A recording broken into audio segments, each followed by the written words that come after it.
Mixing Adventures. My name is Lisa Keegan and today is my favorite day. We are grating chocolate in the Thermomix. Now, let me just begin by saying with the chocolate, you need to have a dry bowl.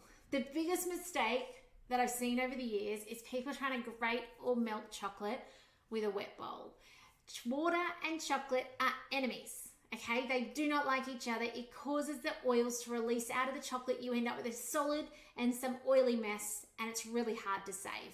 Not impossible, but not easy as well. And you'll need cream and stuff to bring it back together. It's hard to get it to what you actually wanted it to be in the first place. But today with grating chocolate, we are going to be doing it on speed 8. And we're going to use 85% dark chocolate because that's all we use in this house. So I am an ex-chocolate addict. I was one of those people that started with a bar of Cadbury's or something and I couldn't stop and I ate the entire thing in one go.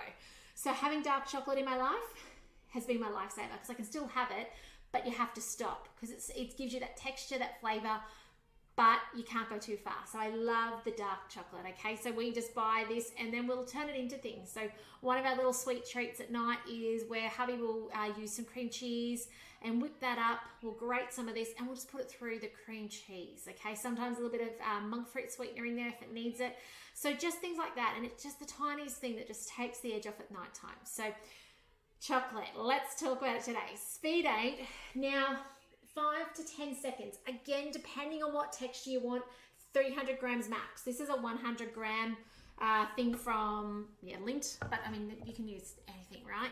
So we want it to be down that blade shaft. So everything needs to be broken in pieces. Now, one of my favorite recipes I haven't made for many years, but one that I was introduced to early in Thermomix world is the torta caprese, the flourless almond cake. Amazing, okay? A lot of sugar, a lot of chocolate. Haven't done it in years because otherwise I'd eat it way too much. I'd eat 3/4 of the cake and everyone else would get the tiniest piece. But you'd find me hiding in the pantry eating it. But if you've not tried that and you're looking for something a little bit special and decadent for somebody's birthday or Father's Day or whatever it might be, that's the cake for you, okay? So torta caprese, T-O-R-T-E, caprese. All right, and it's gluten-free, not dairy-free, obviously. I think it's got butter in there. Check it out, but it's amazing, okay? Just highly rate it. So let's get that lid on. I've got a 100 gram block in there. Broke it down into that size. And then we're going to put on the timer, just gonna check, 5 to 10 seconds. So if you want it to be quite coarse, you're gonna do 5 seconds. If you want it to be quite fine, you're gonna do 10 seconds. But also it is that little bit dependent on how much. Like I've got 1/3 of the maximum in there. As I've made mention, these maximums are found in the back of your basic cookbook as well. So speed 8, let's go up. Let me show you what this does.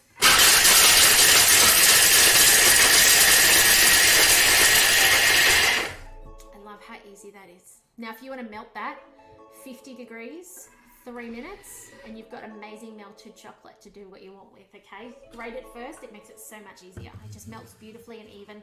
You don't need hot. Another mistake that I often see, and I know I'm giving you lots of extra info here today, but another thing I often see is people trying to cook it too quick to melt it. Over 50 degrees and you'll burn it. Again, separates that solids and oil out.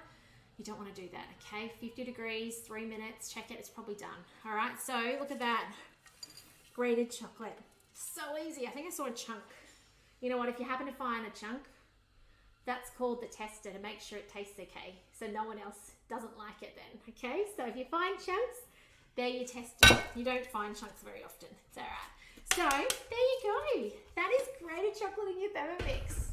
Is that not the easiest thing you've ever seen? And that's the beauty of having Thermomix is once you've got one, and you guys know I'm preaching to the converted, aren't I?